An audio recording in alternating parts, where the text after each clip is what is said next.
आप लोग पीछे हो जाओ, पीछे यार, थोड़ा पीछे हो जाओ, पीछे हो जाओ। आवाज कहां तक आ रही है? हाथ उठा के बताओ। एक समस्या है, जरा गौर से सुन लो। एक समस्या है, आप और मैं जानते हैं कि माननीय अध्यक्ष जी जब बोल रहे थे तो उधर बहन बेटियों को भीड़ की वजह से परेशानी हो रही थी। मैं आपसे आग्रह करूंगा, अगर सच में आप मुझसे सुनना चाहते हो तो दो रास्ते हैं, एक आपके लिए, एक मेरे लिए। भीड़ ज्यादा है, आपकी संख्या ज्यादा है, जगह कम है, तो मैं आपसे आग्रह करूंगा कि आप अपने स्थान पर बैठ जाए अगर सुनना चाहते हैं। वरना मेरे पे दूसरा रास्ता ये है, आपके लिए ये रास्ता भी कि आपको कोई नुकसान ना हो, इसकी परवाह करते हुए मैं हाथ जोड़ के जाने की इजाजत चाहूंगा आपसे। आप दोनों में से जो तय करोगे मुझे बता दो, वही रास्ता मैं इख्तियार कर लूंगा। आप भी बैठो नीचे, कोई खड़ा नहीं होगा यहाँ। जैसे कोई खड़ा होगा वैसे ही मैं चला जाऊंगा। मैं तो तभी बात होगी। जाओ, मरने जाऊंगा।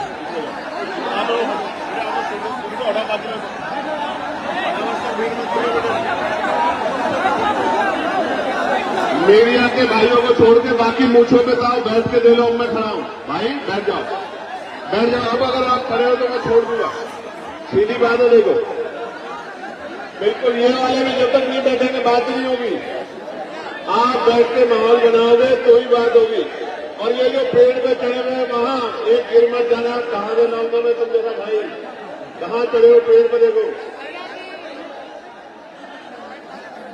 वो, देखो वो कहां चढ़ा पेड़ पे, 6 मंजिल पे है, नीचे उतर जा भाई। हाथ जोड़ते हैं, नीचे उतर जा, कहां में लाएंगे सब भाई? और ये तुमने छतों पे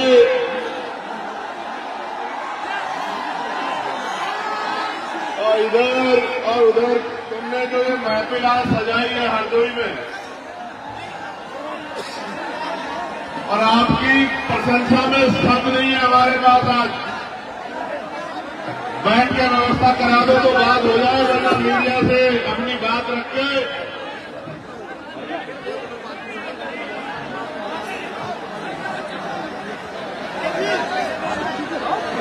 बैठना पड़ेगा, वरना मैं दूसरा रास्ता तैयार कर लूंगा। मुझसे मत कहना कि आप आगे हमसे बात नहीं कर लेंगे, तुमसे सबसे कह रहा हूं। आखिर 1 मिनट इंतजार करूंगा, उसके बाद नहीं करूंगा। आपको पता है ना मैं अपनी बात का कितना पाबंद हूं।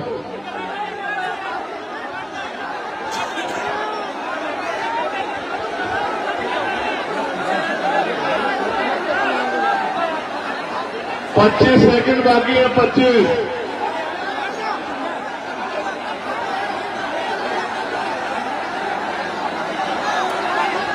दस सेकंड बाकी है, 10।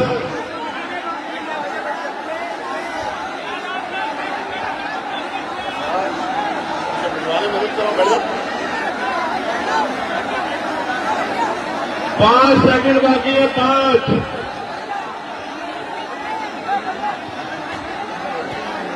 4,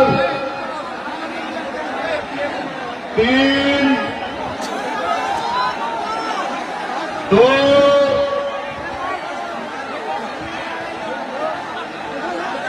1। चलो आप लोग नहीं बैठ रहे तो मैं आपसे धन्यवाद करता हूं। मैं धन्यवाद तो कर दूं आज के कार्यक्रम के साथियों का जाने से पहले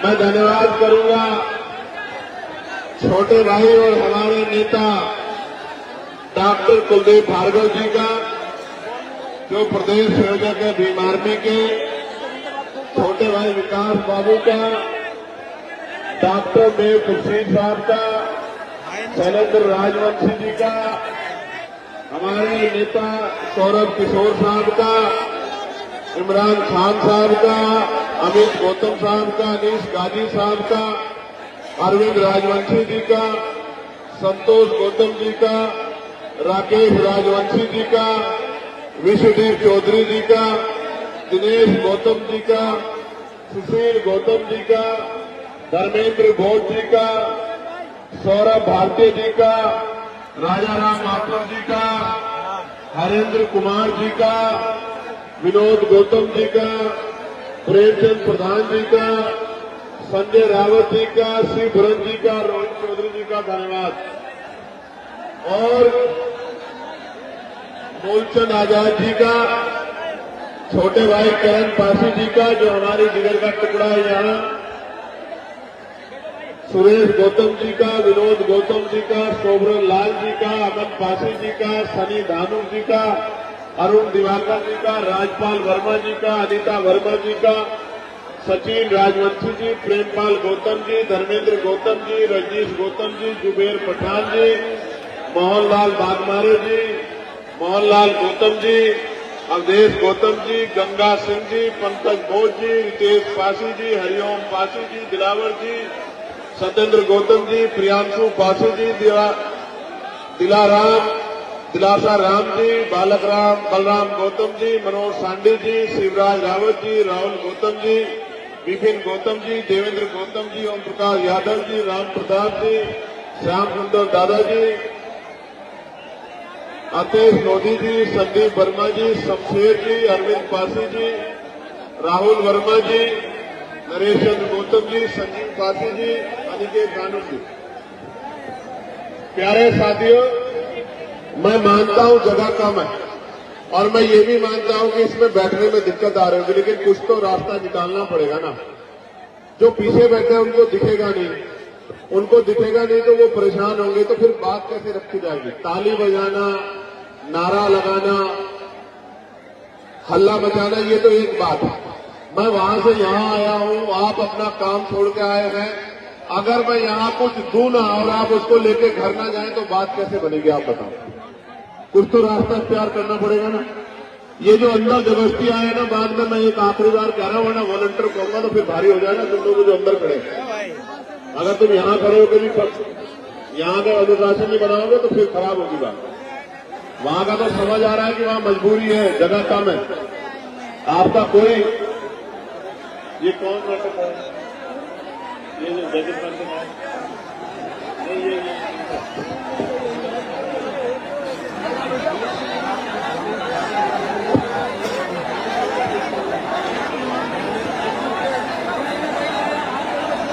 बैठो बच्चों, बैठो, प्यारे भाइयों बैठ जाओ, बैठ जाओ, आज बैठ जाओ। आज के बाद बैठने को नहीं कहूंगा, आज बैठ जाओ। आज के बाद तो आपको बैठने के लिए नहीं, आज के बाद बैठने के लिए, खड़ा होने के लिए कहने आया, इसलिए आज बैठ जाओ। आज नहीं बैठोगे तो आज ही खड़े हो जाओगे तो बिगड़ जाएगा सब। चलो मेरी बात पर गौर करो। मैं सर्वप्रथम तो बहुजन समाज में जन्मे सभी संतों, गुरुओं, महान पुरुषों को नमन करता हूं। और आज का जो कार्यक्रम है, ये महाराजा बिजली पासी जी की जयंती के अवसर पर रखा गया है। ये जब कार्यक्रम रखा गया, मैं और हमारे नेता भीम आर्मी के हमारे राष्ट्रीय संयोजक भाई विजय चंद्र सिंह जी, हम दोनों इकट्ठा थे। कुलदीप जी हमारे पास गए और हमसे कहने लगे कि साहब हरदोई में एक कार्यक्रम करना है। मैंने उनसे कहा कि हरदोई में कार्यक्रम सफल हो जाएगा, तो उन्होंने कहा आप हरदोई के लोगों को जानते नहीं हो, आप एक बार हरदोई को कार्यक्रम दो। अब तक आपने बड़ी बड़ी कोठियों वाले, बड़ी बड़ी गाड़ियों वाले, बड़े बड़े बंगलों वाले देखे हैं। हरदोई के गरीबों का दिल आप देखना, जिस दिन आप आओगे पूरा हरदोई नीला कर देंगे हम लोग।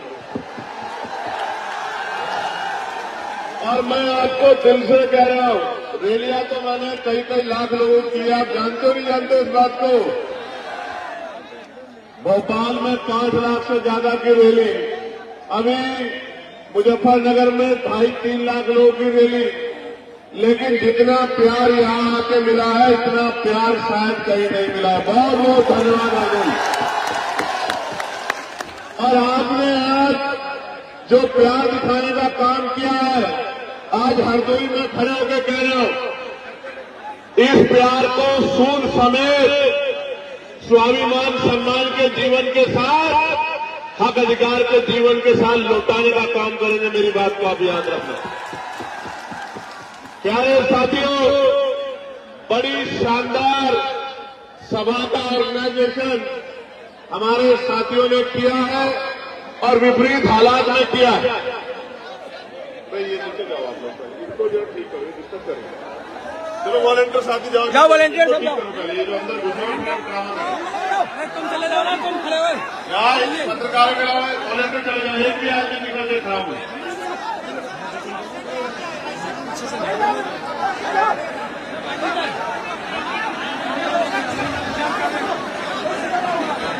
ये पुलिस से पूछो यार, ये उनका काम है।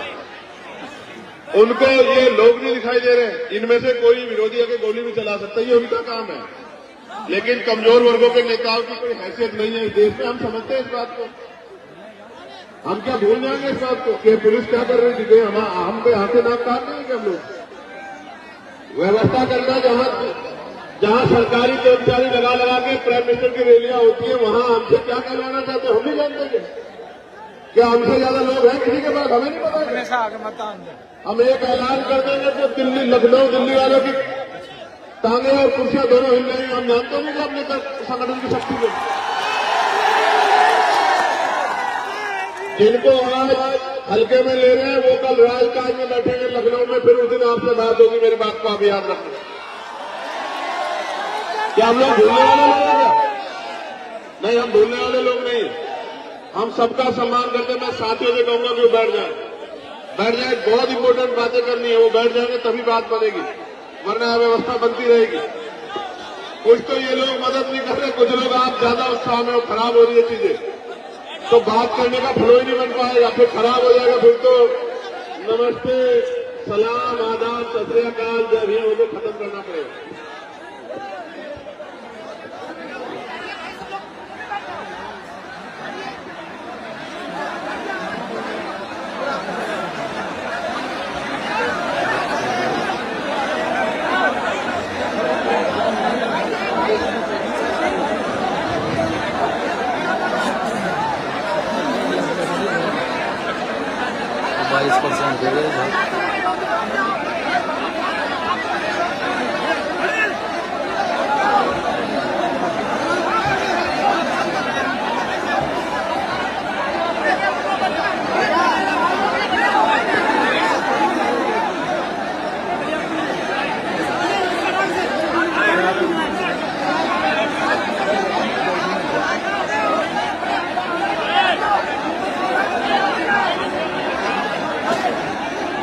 जितना संभाल सकते हो संभाल लो। यहाँ के जिम्मेदारी भी आप पर है। मैं तो अचंभित रहा जब मुझे पता लगा कि 3.5 लाख रुपए ग्राउंड के लिए हमारे भाइयों को देने पड़े, एक पैसा जुटा के 3.5 लाख रुपए खर्च करने पड़े। 3.5 लाख रुपए, और क्या क्या नहीं करना पड़ा और क्या क्या हो रहा है हम सब देख रहे हैं। लेकिन मैं हरदोई में खड़े होकर कह रहा हूं, अधिकारी कर्मचारी मेरी बात को भाई सुन लेना। अगर मेरे एक कार्यकर्ता की तरफ आंख उठी,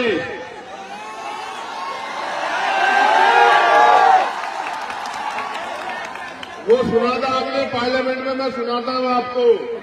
मैं कहना नहीं चाहता था क्योंकि उनको मैं इतनी गंभीरता से नहीं लेता, लेकिन मैं ये कहना चाहता हूं कि लोकतंत्र है। अगर मेरे एक कार्यकर्ता की तरफ आंख उठे तो इस बार हरदोई पैदल आऊंगा। मेरी बात को याद रखना। बड़े बिल्डिंग वाले जो सत्ता के साथ बदल जाते हैं, उन नेताजी के कान में बता देना, मुकाबला बिकाऊ लोगों से नहीं है, मुकाबला टिकाऊ लोगों से है। ये बात उनको बता देना जरूर। बेटे ये बस बीच वाली व्यवस्था और करा दो, 15 मिनट में खत्म करूंगा। मैं समझता हूं कि बहुत भीड़ है, ये वाली करा दो बस धन्यवाद हो जाएगा आपका। वो जो वो सामने बस फिर ठीक हो जाएगा। चलिए गौर कीजिए प्यारे साथियों, आज हम लोग हरदोई में एक महत्वपूर्ण अवसर पर और आजाद समाज पार्टी भीम आर्मी के संघर्ष को मजबूत करने के लिए इकट्ठा हुए। और सबसे पहले मैं बात करूंगा उस शासक में जिसका लोहा 12वीं शताब्दी में पूरे देश ने माना था। बिजली जैसी तेजी से जो दुश्मन पर हमला करते थे, पलक झपकते ही स्थान बदल लिया करते थे। एक प्रहार से ही 10-10 लोगों के सर धड़ से अलग कर दिया करते थे। ऐसे महाराजा बिजली पासी को मैं नमन करता। आपने आला उदल जी का नाम सुना होगा, और आला तो गाया भी जाता है, लेकिन आला उदल को हराने वाले महाराजा बिजली पासी के इतिहास को दबा दिया गया, गड्ढा में दबा दिया गया। अवध क्षेत्र में सामंतवादी ताकतों को समाप्त कर सामाजिक न्याय के संकल्प को मजबूत करने वाले, भाईचारा को बढ़ाने वाले 103 दिनों तक लगातार गाजर युद्ध में की भूमि में डटे रहे और विजय प्राप्त की, और राजा जयचंद की 5 गुना सेना को अपने पराक्रम से धूल छटा देने वाले महाराजा बिजली पासी जी को आज हम लोग नमन करते हैं उनके जयंती के अवसर पर। सामान्य साथियों, मैं यहां से शुरू करूंगा कि अभी देश के प्राइम मिनिस्टर लखनऊ रैली में आए थे, जहां प्रेरणा स्थल पर उन्होंने लंबा भाषण दिया। प्रेरणा स्थल पर खड़े होके और महाराजा बिजली पासी का नाम 10 बार लेने का काम किया अपने भाषण में। कितनी बार? 10 बार लेने का काम किया। लेकिन आपको शायद ये नहीं पता है कि जो प्रेरणा स्थल बनाया उसमें महाराजा बिजली पासी की अगर एक शानदार मूर्ति भी लगा देते तो हमारे दिल में भी ठंडक पड़ जाती।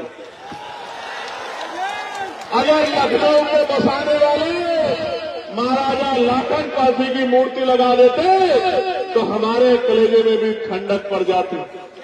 अगर मां उदयदेव पासी की मूर्ति लगा देते, मदारी पासी की मूर्ति लगा देते, किसानों के मसीहा कहे जाने वाले, किसानों की आवाज बनने वाले उन हमारे महापुरुषों की मूर्तियां लगा देते तो शायद हमें ठंडक पड़ जाती।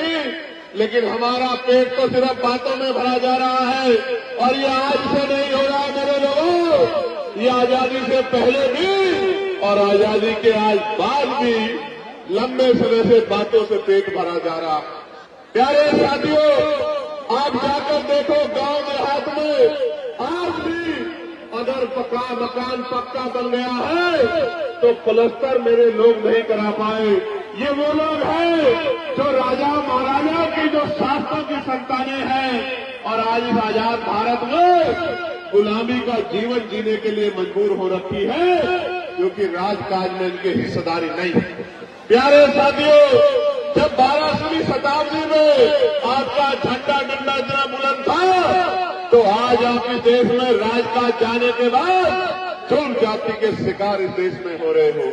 हम लोग उत्तर प्रदेश में हैं, और उत्तर प्रदेश में किस तरह का अन्याय कमजोर वर्गों के लोगों को सहना पड़ रहा है, आपसे छिपाना नहीं। आज यहाँ बहुजन समाज का ये जो बड़ा सा जन समूह इकट्ठा हुआ है, ये दलित, पिछड़े, मुसलमान, आदिवासी, जैन, बौद्ध, ईसाई, अल्पसंख्यक समाज के लोग, ईसाई समाज के लोग बड़े पैमाने पर इकट्ठा हुए। सबके मन में चाहत है कि गुलामी के दिन खत्म होने चाहिए। मैं एक बात आपको बताना चाहता हूं, इस देश में कौन हमारा अपना है, कौन पराया है, किसने हमें क्या दिया है और किसने हमारी किसकी वजह से हमें गुलामियों की बेड़ियां सहनी पड़ी है, जब तक मेरा नौजवान नहीं जानेगा तब तक बात आगे नहीं बढ़ेगी। आप याद करो, और मैं जो बात कह रहा हूं आप इसको चेक कर लेना। मैंने पार्लियामेंट में बात कही थी कि हमें जो भी अधिकार मिले हैं वो मांगने से नहीं मिले मेरे लोगों, उन अधिकारों को हमारे महापुरुषों ने अपने 4-4 बच्चों का बलिदान देकर छीनने का काम किया, लड़ के लेने का काम किया। मैं इसका एक उदाहरण बताता हूं, बाकी उदाहरण आपको किताबों में पढ़ने हैं। मैं आपको याद दिला देना चाहता हूं कि जब भारत गुलाम था तो गुलाम भारत में 1919 से पहले 3% लोग वोट करते थे। कितने परसेंट लोग? जोर से बताओ, जोर से बताओ। 3% लोग।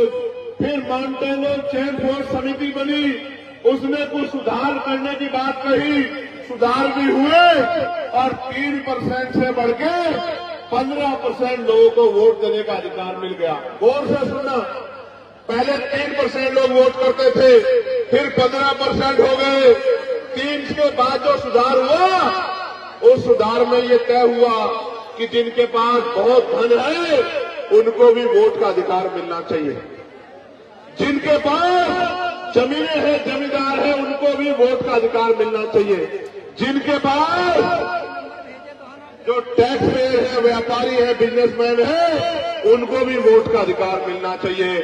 जो बहुत पढ़े लिखे हैं उनको भी वोट का अधिकार मिलना चाहिए। और जो राजा महाराजाओं के परिवार से आते हैं उनकी पीढ़ियों को भी वोट का अधिकार मिलना चाहिए। 3% से बढ़ के 15% हो गए। 15% लोगों में आपको जानना चाहिए, एक भी दलित, पिछड़ा, आदिवासी और कमजोर वर्ग, गरीब समाज का व्यक्ति नहीं था। मैं बताना चाहता हूं, मीडिया के लोग मुझे सुन रहे हैं, हालांकि दिखाना तो आपको वही है जो आप दिखाना चाहते हैं। मैं कोई ऐसी बात कह दूंगा तो आप कहेंगे चंद्रशेखर ने ऐसी बात कह दी, मगर मैं आज कहूंगा तो जरूर आप सुन लेना, आप सुना देना। मैं आपको बताना चाहता हूं, मैं इतिहास की बात कर रहा हूं, मैं इतिहास का स्टूडेंट हूं, मैं वकील हूं। 15% लोगों में देश को जानना चाहिए, एक भी दलित, पिछड़ा, आदिवासी नहीं था। कौन थे? सामान्य जाति के लोग। कौन थे? सामान्य जाति के लोग कौन थे? सामान्य जाति के लोग। सामान्य में भी जो गरीब सामान्य थे वो भी नहीं थे। कौन थे? जो मजबूत, ताकतवर, पैसे वाले, संपन्न सामान्य जाति के लोग थे, वही वोट का काम इस देश में करते थे। वही वोट का काम इस देश में करते थे और उन्हीं के द्वारा सरकारें अंग्रेजों के राज में चुनी जाती थी। मैं आपको एक और जानकारी देना चाहता हूं। मेरी माए बहनें बहुत बड़ी पैमाने पे आई हैं अपने बच्चों का आशीर्वाद देने। मैं आपको बताना चाहता हूं, एक भी महिला को किसी भी जाति, किसी भी धर्म की हो, वोट डालने का अधिकार भारत में नहीं था। ये वोट का अधिकार कैसे मिला? किसने दिलाया? ये वोट का अधिकार 1919 के बाद बाबा साहब अम्बेडकर ने बहिष्कृत हितकानी सभा बना के और मेमोरेंडम दिया और उस मेमोरेंडम की जांच करने साइमन कमीशन आया और साइमन कमीशन की रिपोर्ट के आधार पर गोलमेज कॉन्फ्रेंस हुआ और उस गोलमेज कॉन्फ्रेंस में बाबा साहब अम्बेडकर ने आपको, मुझे और मेरे जैसे करोड़ों लोगों को वोट का अधिकार दिलाने का काम किया। देश की हर महिला को वोट का अधिकार दिलाने का काम किया। इसलिए समझो, ये वोट हमें दावे से नहीं मिले। मेरे लोगों, मेरे भाइयों, मेरे बड़े अभिभावकों, मेरी माँ, मेरी बच्चियों, मेरी बहनों, मेरी दादियों, चाचियों, ये वोट का अधिकार बाबा साहब अम्बेडकर के 4-4 बच्चों की कुर्बानियों से मिला है। मेरी बात को आप याद रखना। और आज एसआईआर के जरिए मुख्यमंत्री जी ने कहा 4 करोड़ वोट कट गए हैं और अब जब एसआईआर का आंकड़ा आया तो 2.89 लाख लोगों को वोट कट गया। 2.89 लाख लोगों का वोट कट गया। मैं ये पूछना चाहता हूं कि अगर 4 करोड़ वोट की बात मुख्यमंत्री ने कही तो मुख्यमंत्री ने झूठ बोल के प्रदेश को गुमराह क्यों किया कि 4 करोड़ वोट कट गए हैं? और अगर 4 करोड़ वोट कटे थे तो ये 1.25 करोड़ वोट किसके हैं जो बढ़ाए गए हैं चुपचाप पिछले दरवाजे से? इसका जवाब उत्तर प्रदेश की सरकार को देना चाहिए। प्यारे साथियों, ये वोट का अधिकार है तो आपकी गलियों में बड़े बड़े महले वाले, बड़ी बड़ी गाड़ियों वाले, बड़े हेलीकॉप्टर वाले, बड़े बड़े कुर्तों वाले, जिनको आपसे बदबू आती है तो वो आपके भी मोहल्लों में आ जाते हैं, आपकी गलियों में आ जाती है। जहां गाड़ियां नहीं जाती, जहां मोटरसाइकिल नहीं जाती, जहां कीचड़ है, जहां सड़क भी नहीं, जहां रेत है, गारा है, वहां जहां हमारे लोग पैर को ऊपर पजामा ऊपर करके निकलते हैं, वहां भी लोग आते हैं चुनाव के समय, क्योंकि बाबा साहब अम्बेडकर ने आपको वोट का अधिकार दिलाया। इसलिए वोट का अधिकार आपसे चला गया, कोई गरीबों की बस्ती में नहीं आएगा। मेरी बात को आप याद रखना। अभी बांग्लादेश में दीपू दास की पीट के हत्या कर दी जला के। मीडिया के लोगों ने बड़ा हल्ला मचाया, मुझसे भी कई मीडिया के लोगों ने कहा, मैंने उस पर अपनी बात भी रखी। मेरा कलेजा छन्नी होता है जब दीपू दास को वहां मारकर जलाया जाता, मेरा कलेजा छन्नी होता है। लेकिन इस भारत के कोने कोने में जब हर जिले में किसी भी दीपू दास को रोज मारा जाता है तो भी मेरा कलेजा छन्नी होता। तब मीडिया का कलेजा छन्नी नहीं होता, कभी नकली नेताओं का कलेजा छन्नी नहीं होता, तब भी मेरा कलेजा छन्नी होता है। आप क्या जानो मेरे दर्द को, ये मीडिया के लोग, ये सरकार के लोग क्या जानेंगे मेरे दर्द को। जब राजस्थान में मटकी छूने पे इंद्र मेघवाल को मारा जाता है, जब मूछे रखने पे जितेंद्र मेघवाल को मारा जाता है, जब ओम प्रकाश रहकर फांसी लगा लेता है, जब पूरे प्रदेश में, उत्तर प्रदेश में मेरी बच्चियों को नोचा जाता है, उनके कपड़े फाड़े जाते हैं, तो मेरा कलेजा छल्ली होता है। तो मैं क्या बता मेरे दर्द का। जिस दिन चंद्रशेखर आजाद इन गरीबों की ताकत से आगे बढ़ गया, किसी गुंडे की हिम्मत नहीं होगी मेरी बच्ची की तरफ आंख उठा के देख ले। याद रखना मेरी बात। अभी तो मौसम बदल रहा है, अभी मौसम बदल रहा है, तो ये मुझसे कहते हैं आप बोलते नहीं हो, बोलते नहीं हो। मैं तो रोज बोलता, मैं जानता अगर कहीं किसी में अन्याय होगा तो भीम आर्मी के लोग बोलेंगे, आजाद समाज पार्टी के लोग बोलेंगे।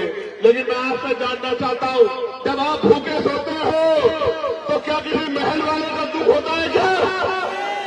जब आप प्यासे सोते हो, प्यासे रहते हो, किसी बड़ी गाड़ी वाले को दर्द होता है क्या मेरे लोगों? जब आपकी जेब में पैसे नहीं होते और आपको सामान खरीदना होता है, बाजार में निकलते हो, पेट में हाथ भर के वापस आ जाते हो, अपने सपनों को तोड़ देते हो, तो क्या किसी पैसे वालों को, किसी नेता को दर्द होता है क्या? दर्द होता है तो आपके भाई भीम आर्मी के एक सिपाही को दर्द होता है, आजाद समाज पार्टी के एक सिपाही को दर्द होता है। कब तक इस आजाद भारत में ये मेरा शासक समाज कब तक गुलामी का जीवन जिएगा? ये फैसला हमें आज नहीं तो कल करना होगा। आप उठा के देखो, जो मेरा कलेजा पूछना चाहते थे, जो पूछना चाहते थे चंद्रशेखर क्यों कम बोलते हैं ऐसे मामलों में, मैं उनको पूछना चाहता हूं। एनसीआरबी का डाटा कहता है कि लाखों महिलाओं के साथ रेप हत्याएं होती है। आप जाति का डिडोरा लेके घूमते हो, मैं गारंटी देके कहता हूं 90% बच्चियां SC, ST, OBC और माइनॉरिटी समाज की है। आप उठा के देख लो। तो तब इस मीडिया का कलेजा छन्नी क्यों नहीं होता? तब इन सरकारों का कलेजा छन्नी क्यों नहीं होता? जब कुर्सी में बैठ के और अपराधियों को बचाने का काम करते हो, तब आपका कलेजा छन्नी क्यों नहीं होता? प्यारे साथियों, हरदोई लंबे समय से राजनीतिक कमजोरी बहुजन समाज के लिए बनी हुई है, लेकिन मैं आज की शक्ति को देख के कह सकता हूं, मैं सोचता था, मैं माफी चाह रहा हूं, मैं झूठ नहीं बोल पाता। मैं सोचता था पश्चिम में आंदोलन मजबूत है, मैं ऐलान करके कह सकता हूं कि इस मिट्टी पे आंदोलन सबसे ज्यादा मजबूत है। मैं दिल से धन्यवाद करता हूं। प्यारे साथियों, आप ये बताओ,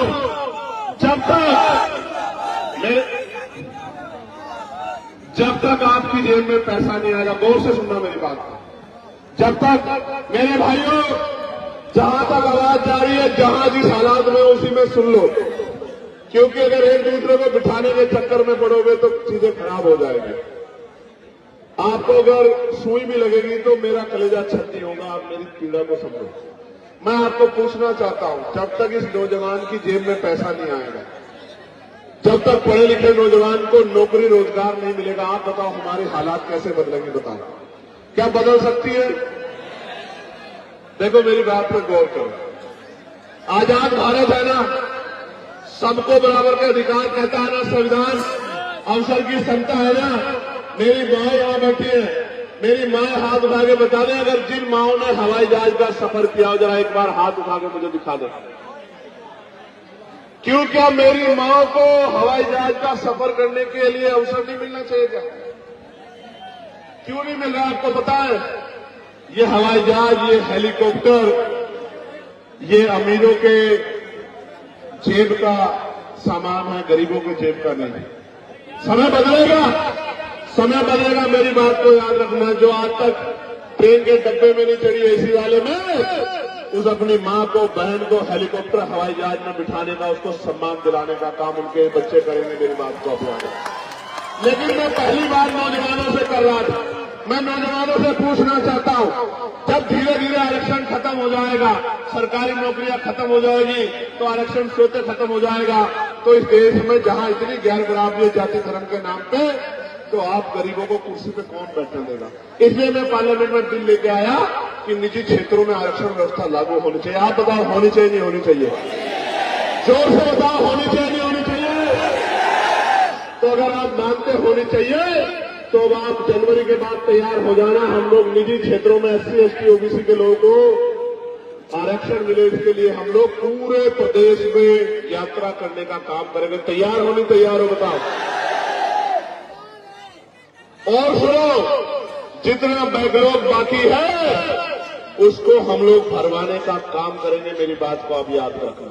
जब राजकाज बनेगा, बड़े बड़े हाईवे बनते हैं, बड़े बड़े मॉल बनते हैं, जमीन अधिग्रहण की जाती है, मैं आपको विश्वास दिला के कहना चाहता हूं, जैसे आज की सरकार ने बिहार में 1 रुपया लीज पे 100 साल के लिए 1 एकड़ जमीन और हजारों एकड़ जमीन अडानी साहब को देने का काम किया है, तो मेरे अडानी तो आप ही हो। मैं आपको विश्वास दिलाता हूं, राजकाज बनेगा, जिस गरीब पे जमीन नहीं है उसको हम लोग एक्वायर करके जमीन दिलाने का काम करेंगे। मेरी बात को आप याद रखें। यानी कि हर परिवार को रोजगार से जोड़ने का काम करेंगे। मैं तो पार्लियामेंट में आशा बहनों की वेतन वृद्धि, आंगनबाड़ी बहनों की वेतन वृद्धि, भोजन माताओं की वेतन वृद्धि, शिक्षा मित्रों की वेतन वृद्धि, अनुदेशकों की वेतन वृद्धि, PRD के जवानों की वेतन वृद्धि, होमगार्ड भाइयों की वेतन वृद्धि, पंचायत सहायकों की वेतन वृद्धि, चौकीदार भाइयों की वेतन वृद्धि, सबके लिए मैं पार्लियामेंट में आवाज उठाने का काम करता हूं। और पुलिस के जो भाई हैं, इनको 8 घंटे की ड्यूटी मिले, सप्ताह में 1 दिन छुट्टी मिले, बॉर्डर स्कीम खत्म हो, वेतन विसंगतियां दूर हो, बीएड के भाइयों को जो बीएड करे भाई हैं उनको अध्यापक की नौकरी मिले, BTC के भाइयों बहनों को नौकरी मिले, इसके लिए मैं पार्लियामेंट में लगातार आवाज उठाता हूं। लेकिन जब मैं, हमारी संख्या कम है, जब मैं आवाज उठाता हूं तो वो सोचते इस आवाज को दबा दिया जाए। कोई अधिकारी मुझे फोन करके कहता है कि आपकी संस्था छीन लेंगे। मैं उनसे यही कहता हूं हाथ जोड़ के कि वोट का अधिकार बाबा साहब ने दिया था और वोट देके इन लोगों ने पार्लियामेंट में भेजा है। वोट देके कामयाब बनाना या कमजोर करना वो इनके हाथ में है। इनको फैसला करना है कि ये क्या चाहते हैं। आप ये बताओ, आजाद समाज पार्टी को मजबूत होना चाहिए नहीं होना चाहिए? बताओ, आजाद समाज पार्टी की ताकत बननी चाहिए नहीं बननी चाहिए? देखो आज किस तरह के दिन आ गए हैं कि मध्य प्रदेश में संविधान निर्माता बाबा साहब अम्बेडकर का पुतला जलाया जा रहा है। क्या ये तकलीफ दे है या नहीं, ये बताओ? क्या हमारे सीने में आग लगनी चाहिए नहीं लगनी चाहिए?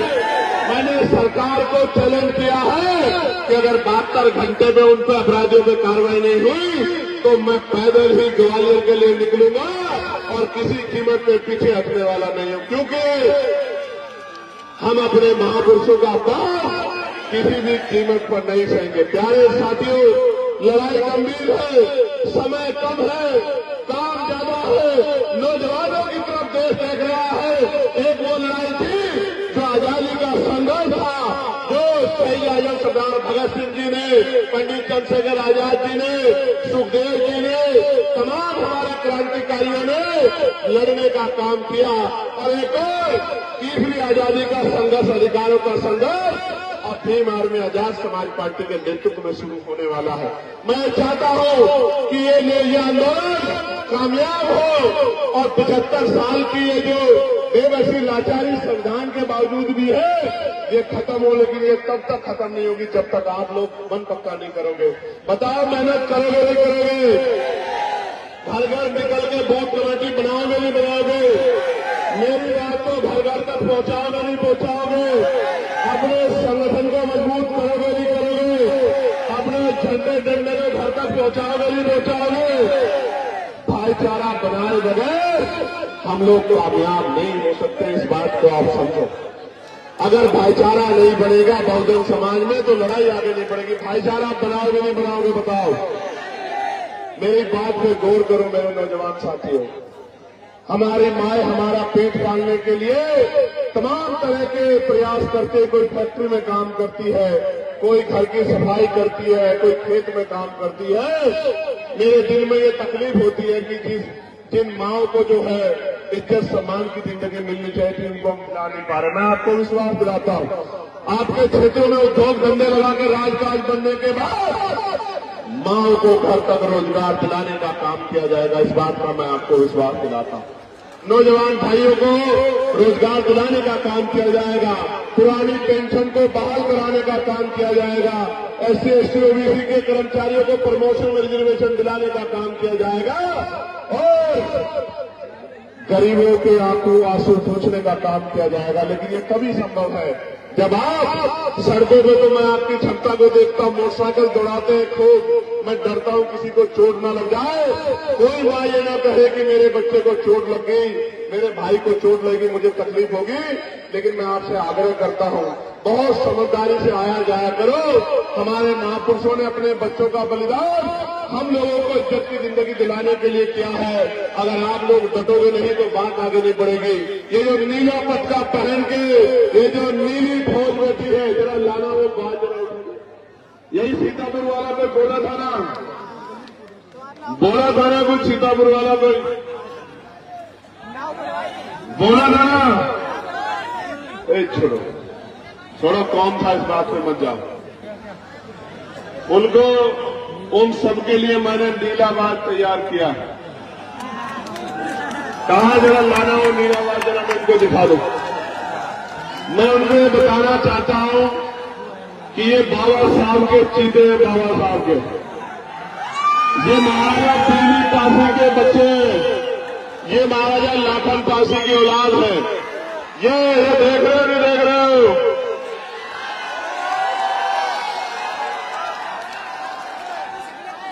ये बाजी सोने नहीं देगा उन लोगों को रात में, मेरी बात को आप याद रखना। और बाज के साथ साथ मजबूत नेता भी तैयार किए हैं, भीम आर्मी ने किए नहीं किए? बताओ। मेरी तो बहुत बड़ी इच्छा है, मैं इसको अपने नेता को इस बार नेतृत्व करते देखना चाहता हूं।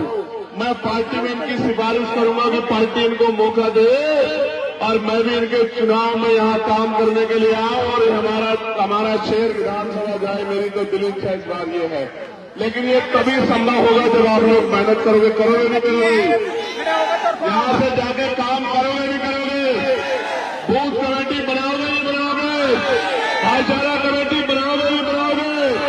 घर घर जाकर मेरी बात को पहुंचाओगे नहीं पहुंचाओगे? अन्याय के खिलाफ लड़ाई लड़ोगे नहीं लड़ोगे? एक आखिरी बात आपको कहना चाहता हूं, और ये मेरी बात है, कौन आने को बताओ। जब आप दोनों हाथ उठाओगे तभी कहूंगा, इससे पहले नहीं कहूंगा। अभी दोनों हाथ आए उठ रहे हैं सब लोग, उधर वालों के भी उठ रहे हैं, उधर वालों के। अच्छा ठीक है, उठा लिए। जो नौजवान पढ़ रहा है, पढ़ाई कर रहा है, मैं आज अपने उस भाई को विश्वास दिलाता हूं, वो पढ़ाई करे, पढ़ाई लिखाई में अपने आप को पीछे न रखे, वो कोई काम ना करे, वो मीटिंग में ना जाए, वो बूथ कमेटी ना बनाए, कोई बात नहीं, चल जाएगा। लेकिन मैं उसको कहना चाहता हूं, उसकी माँ उसके पिता अपना पेट काट काट के उसको पढ़ाने के लिए लगा रहे हैं। मैं उससे कहना चाहता हूं मेरे नौजवान भाई से, वो खूब पढ़ाई करे, खूब बेहतर पढ़ाई करे, ज्ञान में किसे पीछे न रहे और आने वाले कल में समाज का नेतृत्व करे। निकम्मे नेताओं की जरूरत इस कमजोर समाज को नहीं है। इस कमजोर समाज को मजबूत नेताओं की जरूरत है और ये आज का युवा कल का नेतृत्व करता बनेगा। लोकसभा विधानसभाओं में कमजोर की आवाज बनेगा। आज मैं वहां अकेला बोलता हूं, अगर आपने 5 कार मेरे साथ भेज दिए होते तो पूरी पार्लियामेंट में जय भीम का नारा गूंजा करता। मेरी बात का अभियान अभी भी आपकी आवाज कमजोर तो नहीं है पार्लियामेंट में, बताओ कमजोर तो नहीं है। अब इसको मजबूती देने का काम 2027 में और तीसरे पंचायत चुनाव में आपको करना है। बताओ तीसरे पंचायत चुनाव में ताकत दोगे नहीं दोगे? बताओ जिला पंचायत के सदस्य बनाओगे नहीं बनाओगे? किसी दूसरे के चक्कर में तो नहीं आओगे? पक्का किसी के गांव में तो नहीं आओगे? स्वाभिमान सम्मान को मजबूत करोगे नहीं करोगे? घर से निकल के काम करोगे नहीं करोगे? बहुत बहुत धन्यवाद।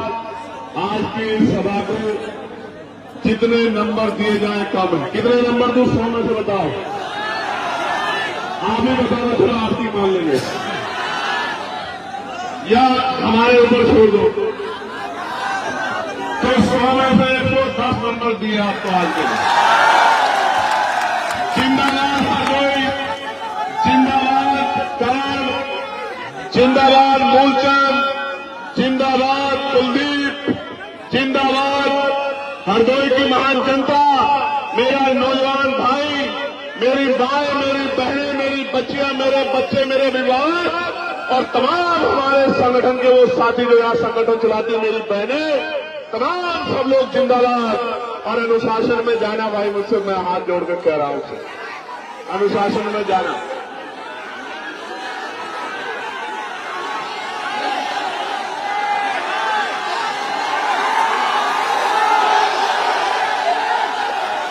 मेरी मुंह सूची तब रहेगी, सुनो, मेरी मुंह सूची तब रहेगी जब आपके घर भी महलों वालों के घरों जैसे हो जाएंगे। मेरी मुंह से सुनना शुरू होगा जब आपके घर के सामने भी 4 पहियों की गाड़ी खड़ी होगी, जब आपकी जेब में भी, आपके कार्ड में भी पैसा होगा और आप अपने सपने पूरे कर पाओगे, मेरी बहनों के माओ के सपने पूरे कर पाओगे। मेरी मुंह से भी ऊंची हो जाएगी, मेरा जीवन सफल भी हो जाएगा। मेरी बात का भी याद रखना। सुनो, गोली से मरने वाला नहीं हो, मेरी बात को याद रखना। दुश्मनों को कहो कोई और हथियार बनवाए। एक बार पैदा होता है आदमी, एक बार मरता है, कोई और हथियार बनाए। दुश्मन की गोली से मरने वाला नहीं हो।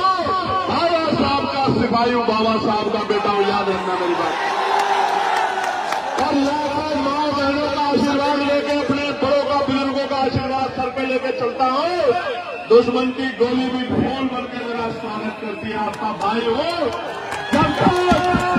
जब तक लहू का आखिरी कतरा शरीर में, आखिरी सांस रहेगी, ये जीवन आपके नाम रहेगा, आपके सम्मान की लड़ाई लड़ता रहेगा। बहुत बहुत धन्यवाद। जय हिंद, जय भारत। मेरे साथ नारा लगा लो।